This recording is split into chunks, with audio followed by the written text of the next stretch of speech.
Welcome to the Federal. Today we are discussing the biggest new development surrounding the Vizhinjam Port project. For years, the political debate was about one thing: who deserves the credit for bringing Vizhinjam Port to Kerala. The LDF and the UDF have both claimed ownership of the project's success, but that debate has now taken a very different turn. Beyond the Adani factor and the long-running protests by the fishing community, the focus has shifted from who built the port to who may eventually control it. The debate is no longer just about political credit. It is now about whether the Kerala government is being sidelined, what role the Adani Group is playing, and whether the proposed entry of the Mediterranean shipping company MSC is simply another foreign investment or the beginning of a much larger shift in the ownership and influence over one of India's most strategically placed ports. The development has raised serious questions about the venture of the Vizhinjam International Seaport. Reports suggest that the Adani Group is planning to transfer a 49% stake in its port business to MSC, the world's largest container shipping company. At first glance, this looks like a routine foreign investment, but is it really just an investment? Or could this fundamentally change who controls one of India's most strategically important ports? Let's look at what we know so far. The proposed deal involves MSC acquiring a 49% stake in Adani Port's holding company for Vizhinjam. Adani is expected to retain 51%, which means it will technically remain the majority stakeholder.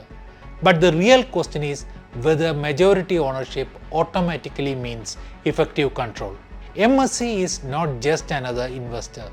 It is the world's largest container shipping company. Every year, millions of containers move through its global network. If the company that operates the world's biggest shipping fleet also gains significant influence over one of India's most important transshipment ports, it raises obvious questions about market dominance and competition. The concerns became serious enough to reach the Kerala Legislative Assembly. Chief Minister V.D. Satheeshan stated that the Kerala government has not received any request from the Adani Group seeking approval for such a share transfer. He also said that a transfer cannot happen without the approval of the state government. In certain situations, approval from the union government is also required. The Chief Minister assured the Assembly that any proposal would be examined only after considering national security, public interest, competition, investment, and long-term development. But that statement has also raised another important question. How much power does the state government actually have once such a proposal reaches it? Many legal experts point out that while the concession agreement contains provisions regarding share transfers, several approvals also lie with the union government and the regulatory authorities. If all statutory approvals are obtained, can the state realistically stop the deal? That remains an open legal and political question. The debate is therefore not simply about permission. It is about whether Kerala, despite owning the land and being the contracting authority, could find itself with only a limited role in deciding the future ownership structure of its own flagship project. The opposition has gone much further. Former Finance Minister T.M. Thomas Isaac says the proposed transaction confirms the concerns the left had raised about the state government's newly announced Samudra mission focusing on ports. According to him, the most troubling aspect is that discussions between Adani and MSC appear to have progressed without any consultation with the Kerala government, which is itself a stakeholder in the project. Isaac has also called upon the government to clarify whether there were any informal discussions with Adani regarding the proposed share sale. He argues that it is difficult to believe such an important transaction could have reached this stage without the knowledge of the state government.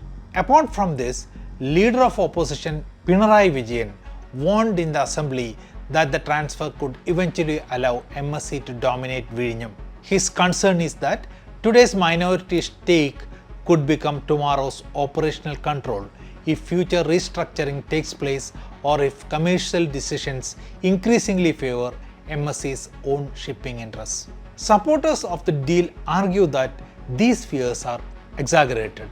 According to them, MSC brings exactly what Vizhinjam needs. It brings cargo. A transshipment port succeeds only if major shipping lines choose to use it. Having the world's biggest shipping company as an investor could guarantee higher cargo volumes, attract new shipping routes, and accelerate Vizhinjam's growth as an international hub. This is a very valid argument, but critics respond that there is another side to the story. If one shipping company gains excessive influence over the port, rival shipping lines may eventually feel disadvantaged. They may prefer competing ports instead. This is why competition regulators across the world closely watch vertical integration between ports and shipping companies. Another reason this deal is receiving so much attention is MSC's recent history in Kerala. In May last year, the MSC Elsa 3 sank off the Kerala coast while sailing from Vizhinjam towards Kochi. The sinking was initially seen by many as a marine accident, but subsequent investigations indicated that it was not simply the result of bad weather. Reports pointed to technical failures and safety lapses on board. Hazardous cargo and fuel entered the sea, raising environmental concerns along Kerala's coastline. The incident led to legal proceedings and compensation claims, while questions were raised about accountability and safety standards. That disaster is still fresh in public memory.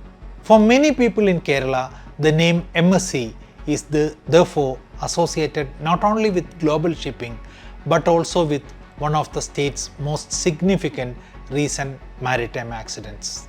This does not automatically mean the company should be prevented from investing, but it does mean that any proposal involving MSC deserves better, closer scrutiny, especially when it concerns a strategically important public asset. There is also the larger national security dimension. Vizhinjam is not just another commercial port. It sits close to one of the world's busiest international shipping lanes. It's expanded to become a major strategic asset for India for decades to come. Any significant change in ownership, operational influence, or governance naturally attracts attention from both the state and the union governments. So, where does this story stand today? No final approval has been granted.